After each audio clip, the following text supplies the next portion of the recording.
You must be tired. Okay. Ah, tem que ir mais para cá. Tem que ajeitar para aparecer no vídeo.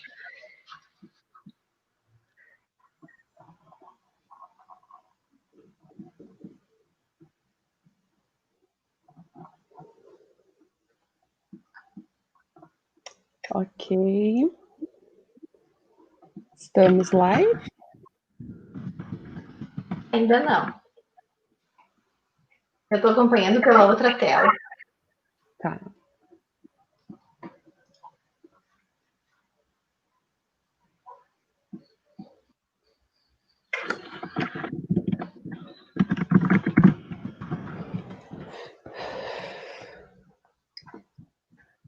Ai, ai.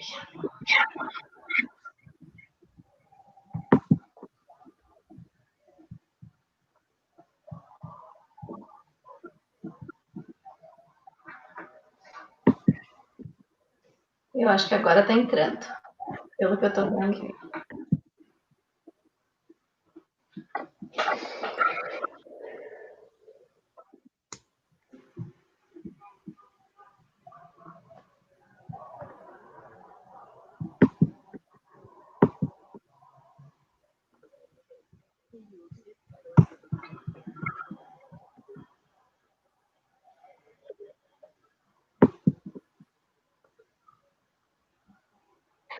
Okay. Okay.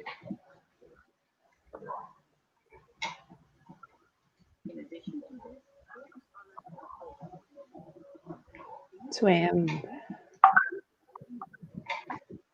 Ainda não entrou. Deixa eu ver por quê.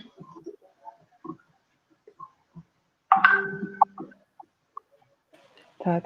Oh, já estamos ao vivo. Já estamos ao vivo, mas não está aparecendo. Ok, então vamos lá. Boa tarde, good afternoon.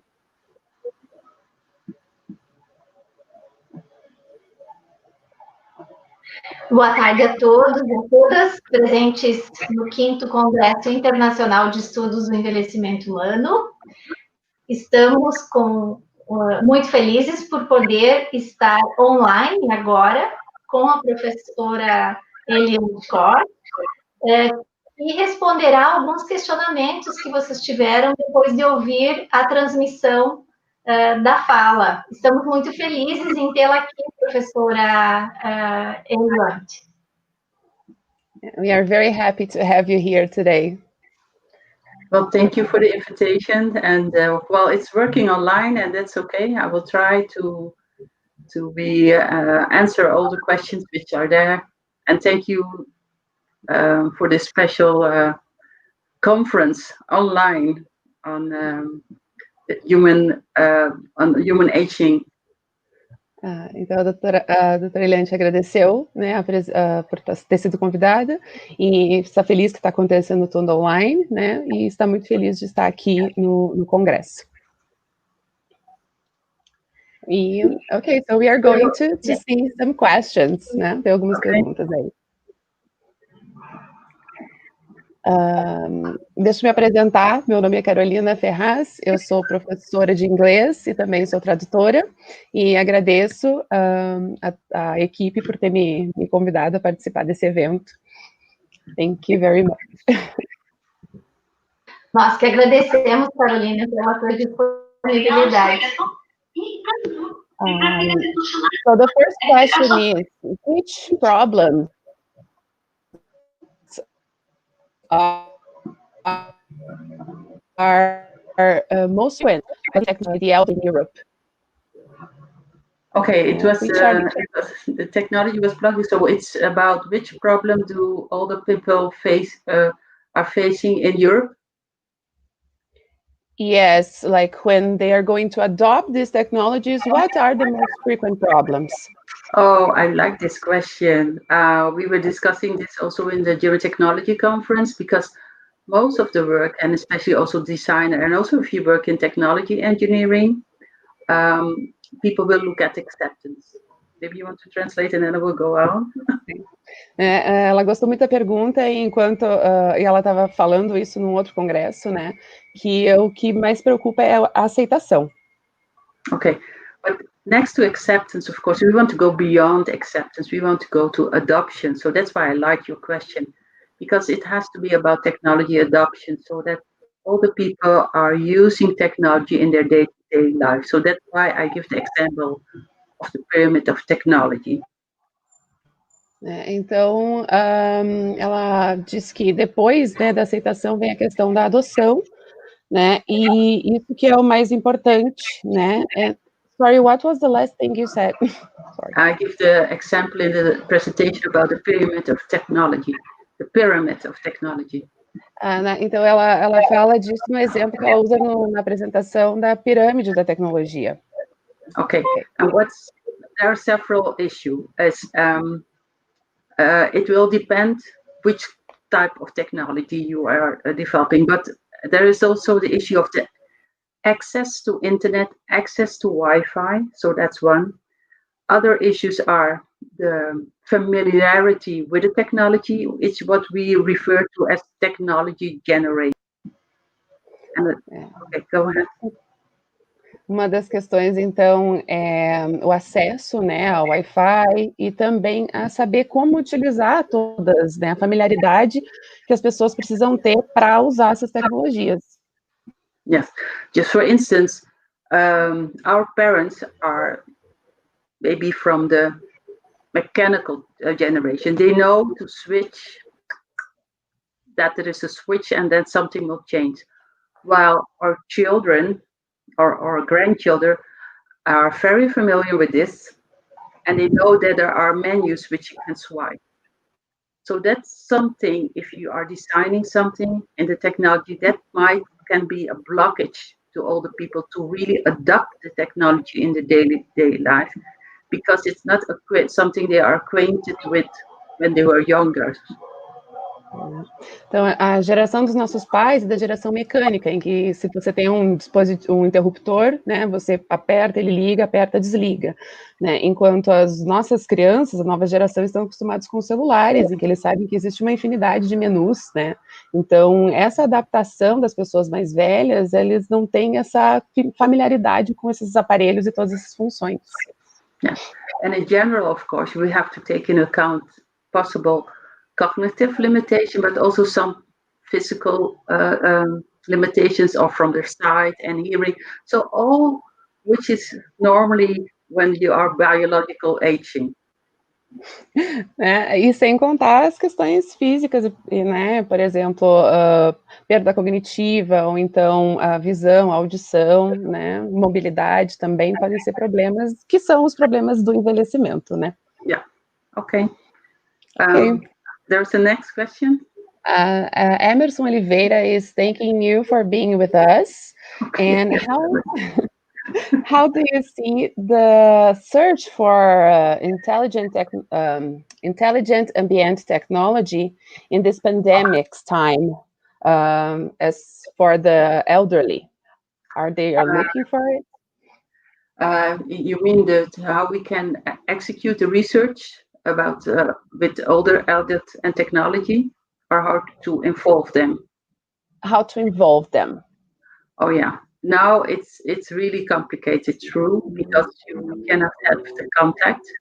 But then again, there are, of course, other solutions. It will depend what you are doing, of course. So in some cases, you can organize either a Zoom or a team meeting, so an online meeting. And if it's about a session where you want to get the feedback of the older people, then you can organize it in this way. In some cases we use, and I'm blocking on the name, on the methodology, because it's late for me. You can use it, but I will explain. Okay. Então, por não ter esse contato fica muito difícil, mas é muito possível a gente fazer conexões online, organizar reuniões, né, para ter feedback também deles, mas...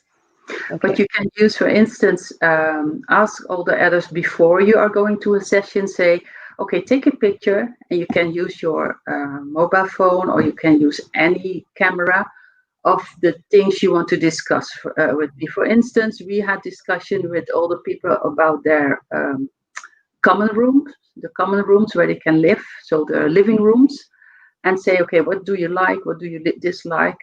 What do you want to improve? So just take pictures, or take pictures from a magazine, and then you can discuss that in your Zoom or in your team, your online meeting with the older people. Ela falou agora que ela esqueceu o nome da técnica, né, que já é muito tarde lá para ela, mas que a gente pode pedir para que eles tirem fotos de lugares comuns da casa, como a sala de estar, né, e perguntar do que eles gostam ali, fazer esse tipo de interação, ou até mesmo de revistas. Não sei se foi respondida a pergunta. Yes, and in addition to that, well, at least in the Netherlands, we are still allowed to go outside and meet with people. So when all the people are having their coffee moment in the communities, of course, wear the mouth mask, and then we can have some one-on-one meetings with them, and also social interact with them as well. Nice. Na Holanda, então, eles podem sair na rua, né, mas é claro que nos espaços abertos, usando máscara, então é possível fazer a interação entre duas pessoas, né, mas, enfim, são essas questões. Yes, and the final option, and then I will, because there are other questions, okay. Final option also, of course, that if you already have a prototype, you can, of course, send a prototype to the older people with instructions, and then ask, okay, use the prototype, and then you will look via the online meeting how they are coping, or ask whether somebody else can videotape how they are coping. Yeah. E a última opção, então, é para que, se você tiver um protótipo, então, que você envie esse protótipo para o idoso e que ele faça uso, e que através, né, então, das reuniões online se possa ter o feedback, fazer todo o atendimento. All right. Okay. So the next one is Ana Carolina De Marchi. She is congratulating you on the lecture. Okay, thank you. Obrigada. That we have a lot of difficulties in engaging the user with the use of technology. Can you tell us a little bit about this gap between the acceptance and adoption? Oh yeah, it's so this is what we also was discussion, as I said, and once again, it will depend.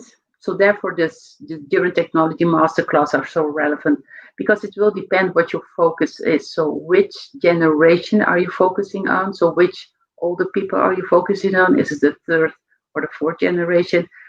And what is your main goal? What do you want to reach with the technology? Então, tem muito a ver com quem você está atendendo, né? Esse gap de aceitação e adoção. Depende se você está fazendo algo com a terceira geração ou com a quarta geração, né? Então, e também depende muito de qual é o teu objetivo. Ok. Yeah.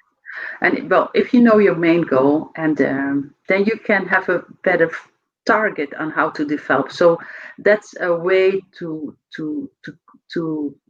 limit the gap, because you're targeting very well to the group you want to reach, and with the goal you want to have. And the best way is, of course, to involve all the people at the start of your development.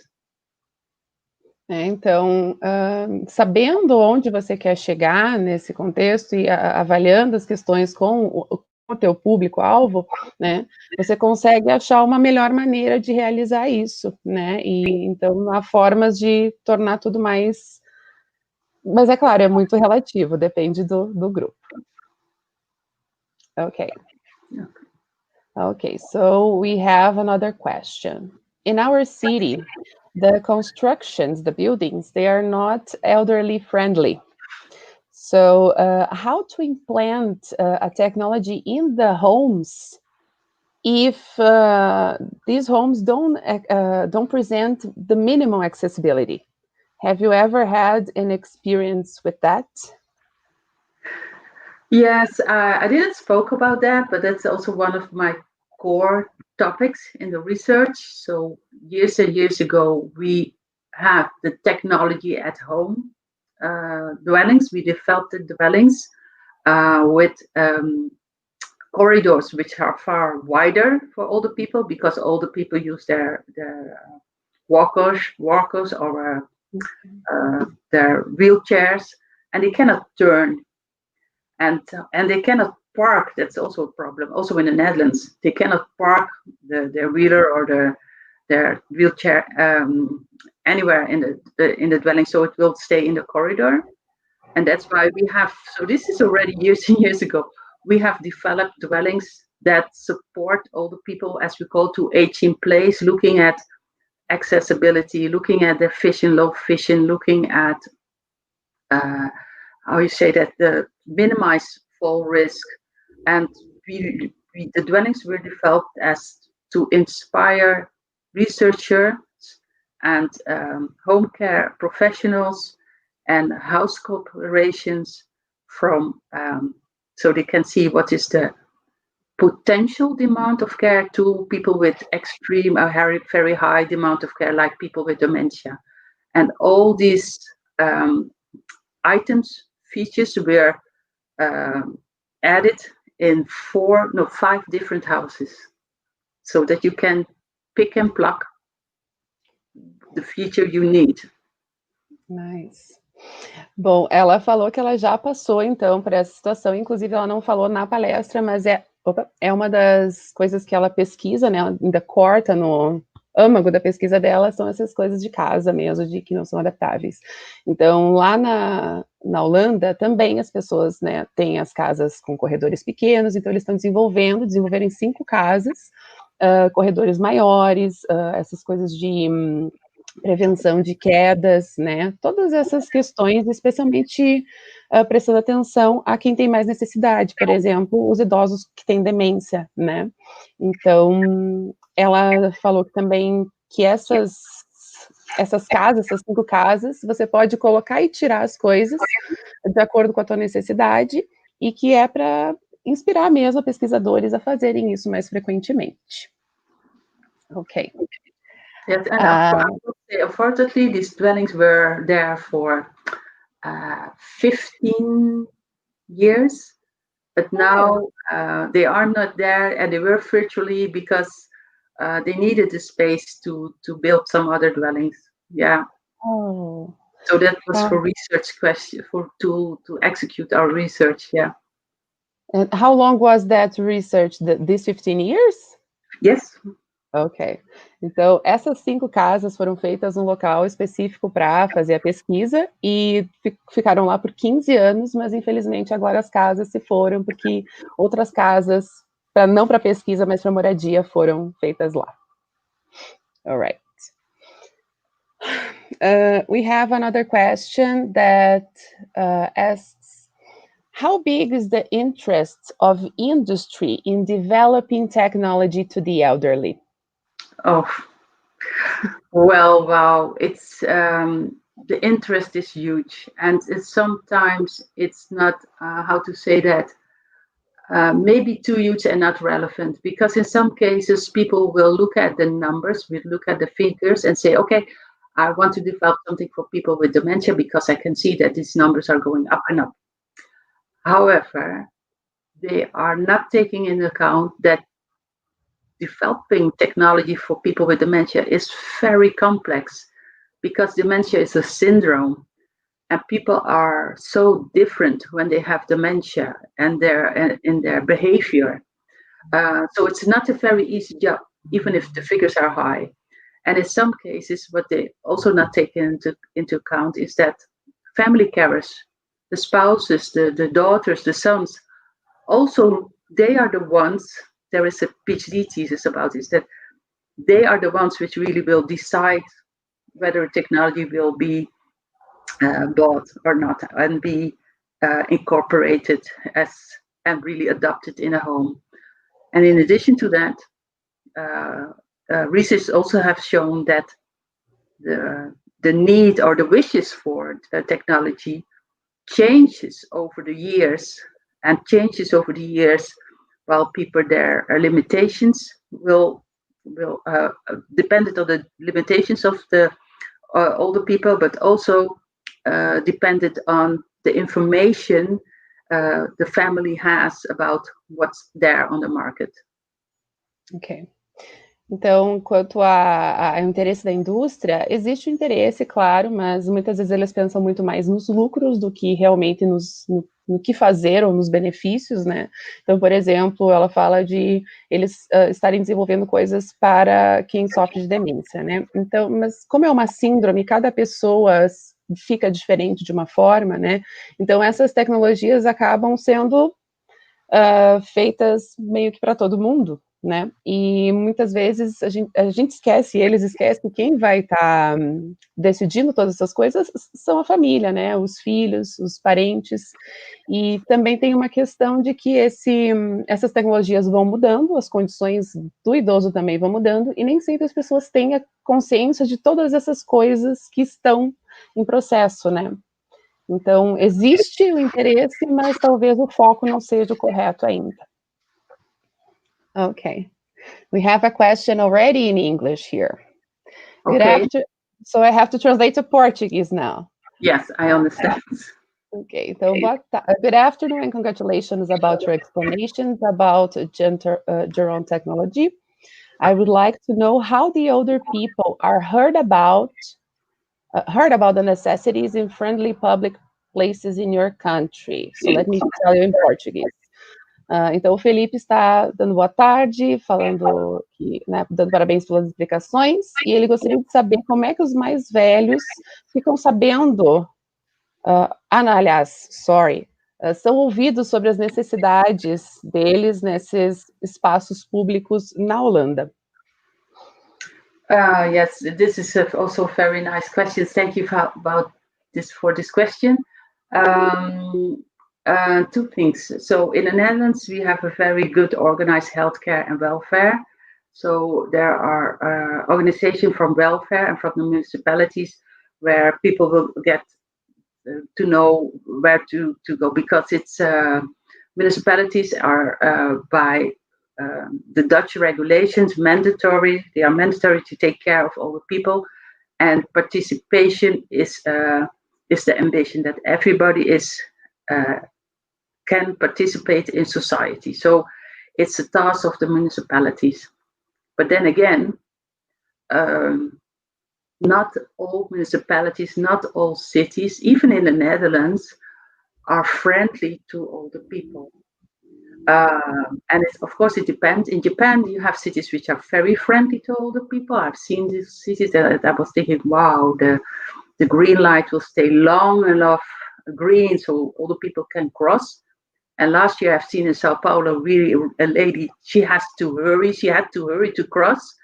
And we also in the Netherlands, we have some cities have very narrow streets where we have pedestrians, cycles and cars and buses running, and also, well, older people have to find their way. Of course, not now during the pandemic. So we also have not friendly cities.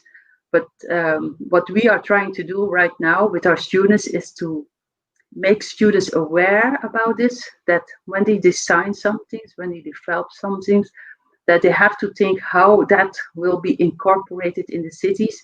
So they will get an assignment about go to your own city, your own neighborhood, your own community, and try to redesign this in a friendly way for older people. Wow, that's great. Então, na Holanda, eles têm, né, uma questão que cada município, eles têm os locais em que vai haver... sorry, guys. Desculpa, vamos começar de novo. Na Holanda, então, existem políticas que são elderly friendly, né, que são amigáveis aos idosos, mas, porém, isso depende muito de cada município, porque alguns municípios não seguem, né? Então, uma coisa que ela fala é que no Japão, por exemplo, tem cidades que teve uma que ela foi, que foi maravilhoso, e um exemplo que ela usou foi do sinal para os pedestres passarem, que lá fica muito mais tempo ligado, enquanto aqui em São Paulo ela observou que uma senhora precisou correr, né? Então, ela também comenta que na Holanda existem cidades que existem ruas muito estreitas em que há carros, ciclistas, idosos, pessoas correndo, né? Mas que o que ela faz com os alunos é deixar eles cientes do que está acontecendo, e um dos trabalhos é para que cada aluno pegue a sua cidade e faça um novo design dessa cidade, pensando em todas essas questões, né? E acho que é isso. Okay. Okay. The next question is, what perception do you have of the world after the pandemics in relation to elderly people? Yeah. Oh, this is a huge question. Muito enorme, essa grandona. Well, even when we are now in, also for my colleagues, who are working in geotechnology, who are living in London and who are at the end of their career, they have very difficulties already because they are isolated from their families. I also have colleagues, they are isolated from their families because the colleagues lived in the UK and the family is still in the US. So it's isolating people. And one of my worries is that not only older people, but also we might lose more of our privacy because, well, at least, well, in several countries, and there is a webinar from geotechnology which you can access on YouTube. I'm speaking about it because several countries now have this Corona applications app, so they can track and trace where you are. We are also in the Netherlands, we will have this app from, I think, Monday on. It's not mandatory in the Netherlands. And for me, it's for older people, you cannot explain about, not everybody, but those who are not used to use a smartphone, because they might have a phone, but not a smartphone, about how to choose what will be open or not, who can access your data or not. And when can you say, well, I don't want to be followed, I don't want to have the location open so that people can see where I am. So this is a really huge worry, not only for me, but I think for everybody in the geotechnology community, is that these apps are, of course, intended to protect us, this protection, but then again, apps cannot be used by all the people because, as I said, not all the people has a smartphone. My mother-in-law, she doesn't have a smartphone. She cannot work with a smartphone. And the other thing is that the awareness about what's going to happen with the data, that's even for younger person not very easy to understand. Yes. Então, uma das questões é a falta... Primeiro é o isolamento, né? Tem colegas dela que estão longe da família, né? Um colega que já está no final da carreira dele, ele está, né, muito longe, está em outro continente. Então, ela falou de alguns aplicativos, né? Tem o aplicativo do Corona, tem um aplicativo em que você sabe onde a pessoa está, né? Fica ali a localização exposta, né? E tem um aplicativo desses que é obrigatório na Holanda. Então, muito dos problemas é que os idosos às vezes têm um telefone, mas eles não têm um smartphone, né?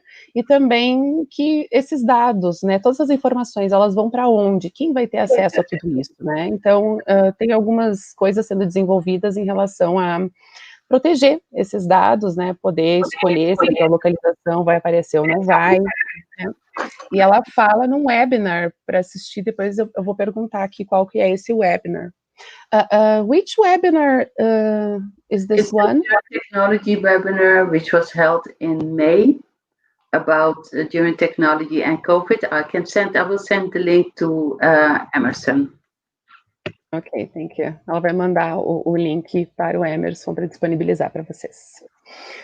Ok. Então, o que você pode nos falar sobre a tecnologia usada para a educação de idosos? What can you tell us about the use of that for other people?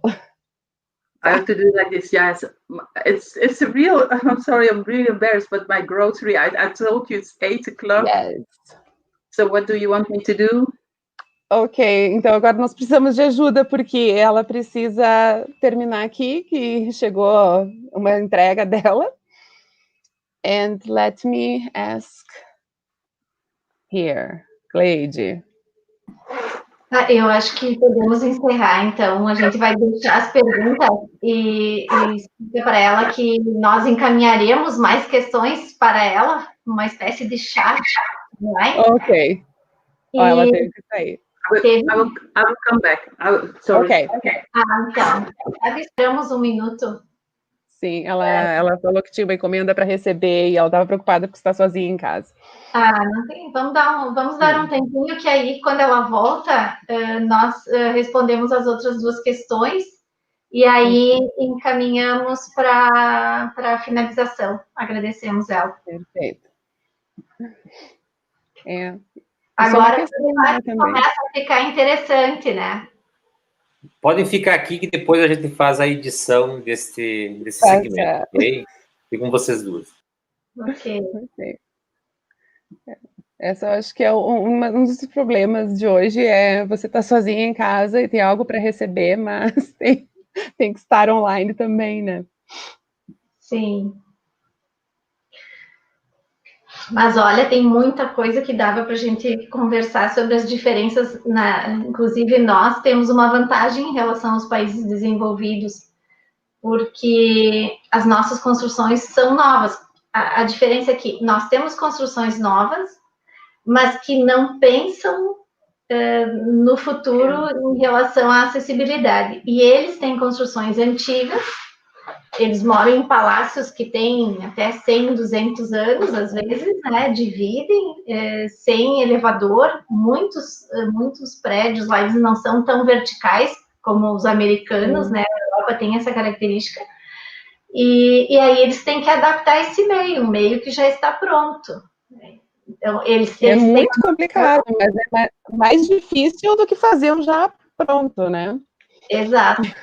Então, nós temos muitas vantagens em relação a isso, mas temos a dificuldade de implementação de políticas. Você vê que como são atrasadas algumas normas técnicas para os estabelecimentos. É muito pouco tempo, inclusive, para a acessibilidade das pessoas em geral, para além das pessoas mais velhas, né? Para quem tem deficiência visual, mesmo os meios de comunicação, né, para deficiência auditiva. Então, e sem contar com a cultura, não sei se alguém já foi para a Holanda, você conhece, Carolina? Lá a concepção de vida, a concepção de vida é outra, já eles são todos voltados também para a sustentabilidade. Eles são, dos europeus, eles têm essa característica de ser um povo bastante aberto para ouvir, porque dependendo do país que você vai, não existe esse contato, a rigidez, né, do comportamento. Então, a Holanda, além de linda, ela tem uma série de inovações que podem ser exemplo para o mundo, né? Muito interessante. No problem. We are sorry that it's taking long, but we only have 2 other questions. Okay, that's okay. Okay, so there's one. Dear professor, as voice assistants such as Alexa become increasingly popular, how do you see the potential applications of these technologies for elderly people? Como usar a Alexa? Okay, I think it's a huge benefit for older people, as long as they have access to the Wi-Fi and to the internet, because not in all areas, even in the Netherlands, not all areas has this. And furthermore, you might know this YouTube movie where a man is talking to Alexa, and at a certain point he's locked out of his house, so he tried to get in and in. So as long as the commands are correctly taken, and also as long as all the people have, how you say it, enough time to respond to Alexa, and that Alexa will respond correctly. But it really can help. I know that colleagues from Spain, they are looking at to develop a voice-controlled system without using the Wi-Fi and the internet, just so that all the people can be supported when they are at home to take their medicine on time, to ask, maybe you want to call somebody now, how are you? So that's pre-programmed voice control.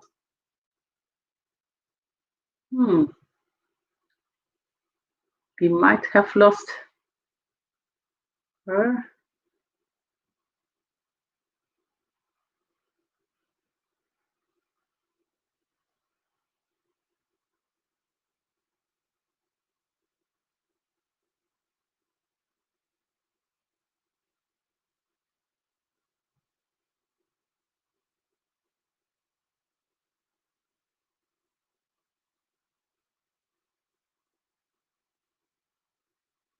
She's not in the show anymore.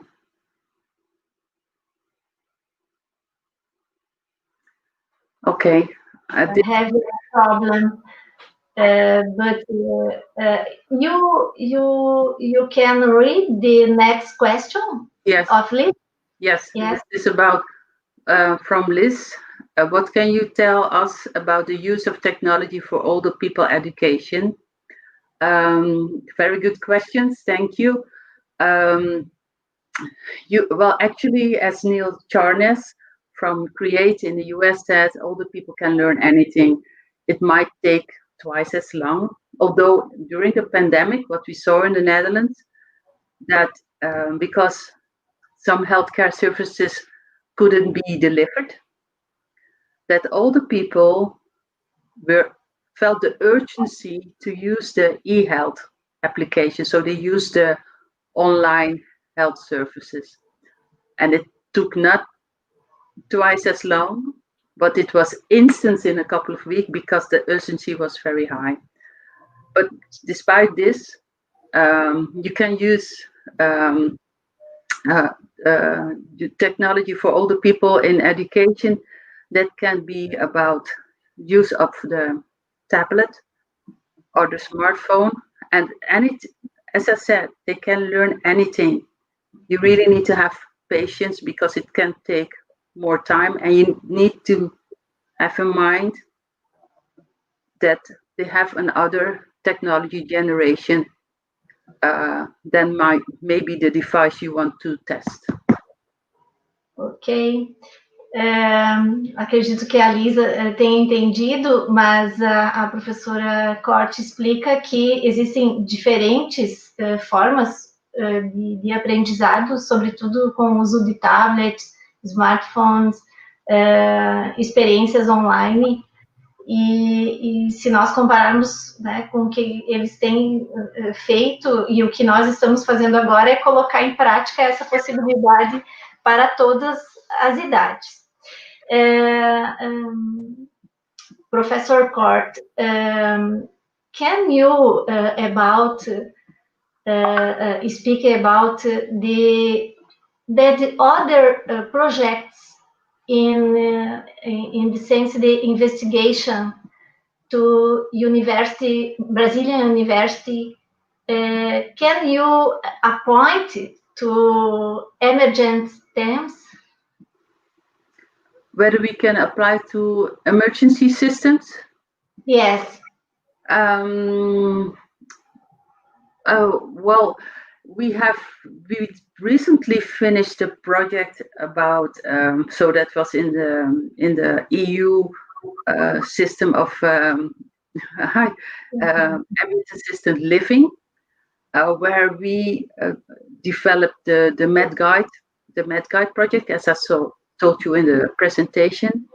And that was not a really emergency project, but a monitoring project, although there was an emergency incorporated, because if the pharmacist monitored that on a structure or a several occasion, an older person didn't took their medicine, they will give a signal to the family carers. Well, be aware that the medication is not taken at time, and this can give side effects.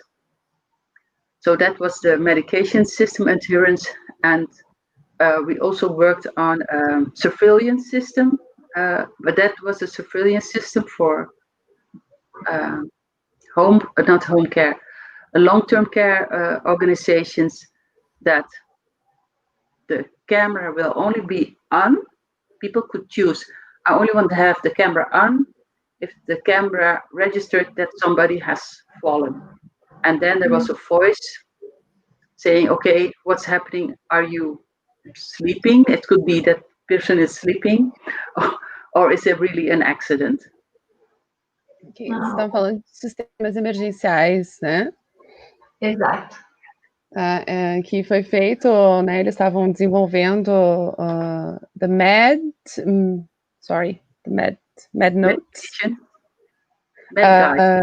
MedGuide, ok. O projeto se chama MedGuide e era mais de monitoramento, né?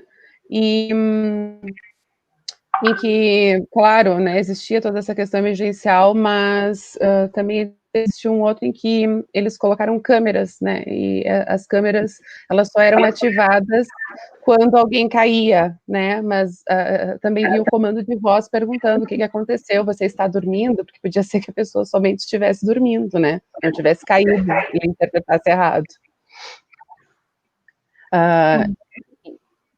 Queres adicionar alguma coisa, Cleide? A última pergunta que tinha sido feita da professora Ana Luísa era para perguntar o que as universidades brasileiras podem fazer na área da tecnologia, quais pesquisas sobre envelhecimento e tecnologias ela sugere que sejam desenvolvidas aqui no Brasil. O que ela enxergou dessa experiência brasileira que ela tem contato? Sim. Which technologies or actually researches on that do you suggest for the Brazilian universities? What have you noticed about the Brazilian scope? Oh, well, I think the Brazilian university can do anything.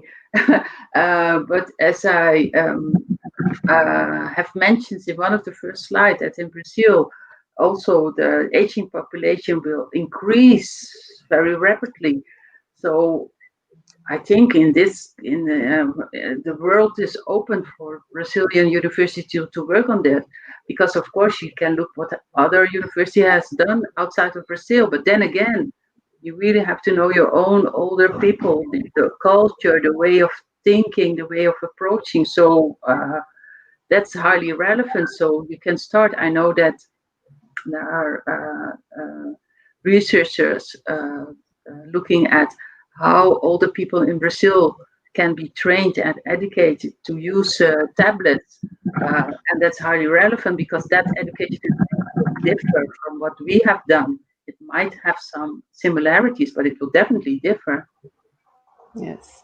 Né? Então, aqui, os brasileiros têm todas, as universidades brasileiras têm todas as condições e devem fazer o que quiserem em relação à pesquisa, né? Que a gente pode olhar para os outros países, mas, né, até porque aqui, como ela falou no primeiro slide, a população até 2050 vai crescer, né? A população idosa vai crescer exponencialmente.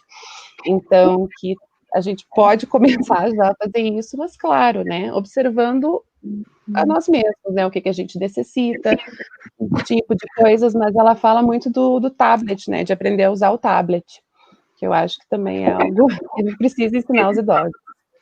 Muito bem. Pelo adiantado da hora e sabemos que a gente já é bem mais tarde, nós queremos, professora Helianthe, agradecer imensamente a sua disponibilidade, principalmente pela sua participação, não só no Congresso por tudo aquilo que você, por meio da sua pesquisa, oportuniza para o bem-estar das pessoas idosas.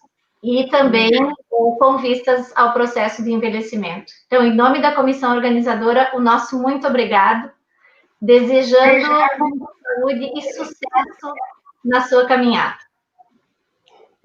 So she's thanking you for your availability to be here, and not just on your research on how you help us and you inspire us, but also on what you do for the well-being of the elderly people. And so in the name of the commission and the whole event, thank you so much for being with us. Especially that's very late for you. Well, thank you for having me. And the only thing I want to leave you with is contact with the Brazilian Society in Gerontechnology. Be a member of this society, and we will meet. And I think you also inspire me to keep on doing the work and looking at that region. Of course, it's a region when I was born also, so it's for me always a pleasure to be there and feel at home. So thank you very much. Thank you. Okay. Yes, okay. Bye bye. Bye. Thank you a lot. Thank you.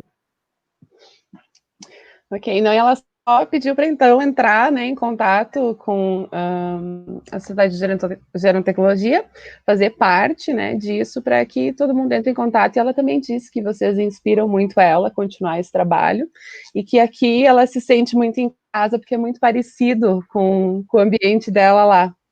Então ela se sente também muito bem recebida. Isso aí. Muito bem. Obrigada, Carolina. E tem mais palestra aí, o pessoal já está aguardando. Um abração. Ai, que legal, um abraço, até mais. Tchau.